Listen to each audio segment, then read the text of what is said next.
Ready? Good morning. I'm here today to announce an arrest in the murder investigation of Sherry Prather, a 43-year-old white female who was killed back in October of 2012. On October 15, 2012, Sherry Prather was reported missing by her mother after she hadn't been seen in several days. The case was assigned to a missing persons detective for follow-up, and they began looking for Sherry and retracing her steps. They learned that on October 12th, Sherry was last seen leaving a bar on North Main Street with a man named Johnny Wayne Johnson. They were seen riding off on Johnny Wayne Johnson's motorcycle together. Both friends of Sherry and Johnson said after they saw them leave together, no one has seen Sherry since. Johnson was located and interviewed by missing persons. He claimed that Sherry did leave with him on his motorcycle, and that after riding around for a short period of time, he dropped her off near a house on Trout River Boulevard. Approximately 1 month later, a witness came forward and told detectives that Johnny Wayne Johnson confessed to them that he killed Sherry and that he put her body in the woods off of Braddock Road. On November 14, 2012, detectives went to the area of Braddock Road described by the witness and searched the area and located the skeletal remains of Sherry in the woods. A forensic exam was conducted by the medical examiner's office as well as a forensic anthropologist. It was determined that Sherry was the victim of a homicide and the cause of death was a gunshot wound to her torso. With Johnson being the prime suspect in this case, detectives were continuously for the next 4 years trying to get witnesses to come forward and tell what they know and to locate any evidence in this case. It's been a slow process with occasional witnesses coming forward. As recently as last month in October, a witness came forward and also said that Johnson confessed to them that he shot and killed Sherry. I'm pleased to announce that last Friday, November 18th, homicide detectives located Johnson, brought him down to the homicide office, conducted another interview with him, and confronted him with the witness statements and the evidence.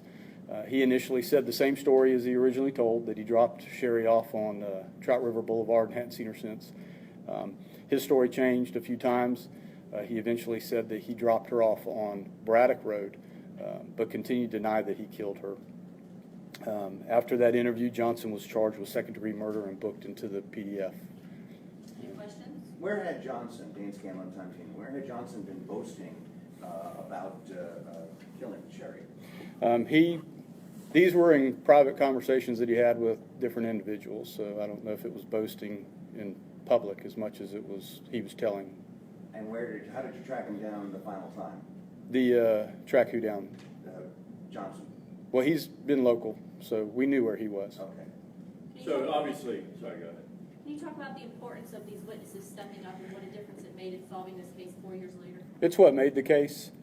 We knew that from the beginning. With a lot of these cases, there's just things that people know, but we need them to come forward. This one took a lot longer than normal. But then we have those that never get solved because people never come forward. So that's where we like to remind everyone that Crime Stoppers does pay, and they are a big help in these cases.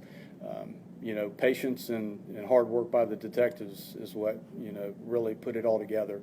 And then with witnesses coming forward and giving us the information, we're able to make the arrest. And every year at City Hall when they hold the victims' rights event, Sherry's mother's been there holding up a sign. She's never given up hope. So did you have a lot of Crime Stoppers tips? I'm not sure how many tips we had. I know that the information has been slow to come in. Okay. Did you guys find the gun that he used? No. Any other physical evidence found? I can't really get into the evidence that we have. Of course, it's got to go through the courts, and all that'll come out then. But it's been a case that did take a long time to put together. Any word about why? Why would he do this? She leaves the bar with him. She's on the back of his motorcycle. What happened that would cause this? Right. That's the question that Johnny Wayne Johnson needs to answer. And we were asking that question, but we haven't gotten that answer yet. So just, yes, I did it, but Well, No way. he didn't say yes, he did it. He changed the story to he was on Braddock Road with her, where her remains were found. Do you know where she was killed? We believe there, right there. So where she was found, was she buried? Yes. Did he try to hide her? No, she was basically dragged into the woods and left. Was his DNA found on her body at all? Again, I can't get into the evidence that we have in this case. Is it, I mean, describe the process, being a detective, where you have this guy, that he's got to be the person of interest here. I mean, you've got to have all these suspicions, but you can't prove it. I mean, let's talk about watching this person for 4 years as a free man. It's very frustrating. You know, the detectives, they don't forget about the cases, and the victims' families don't forget about the cases. I mean, the rest of the public may get busy with their lives and not think about these on a regular basis, but, you know, that stays on the front of all these detectives' brains, and they really want to solve them. And we're fortunate that we were able to get this one solved. Any other questions on this? All right, thanks, All right, Lieutenant. thank you. We can officially call him a person of interest. Was he a person of interest before? Or? Yes, Okay. Thank you. thank you.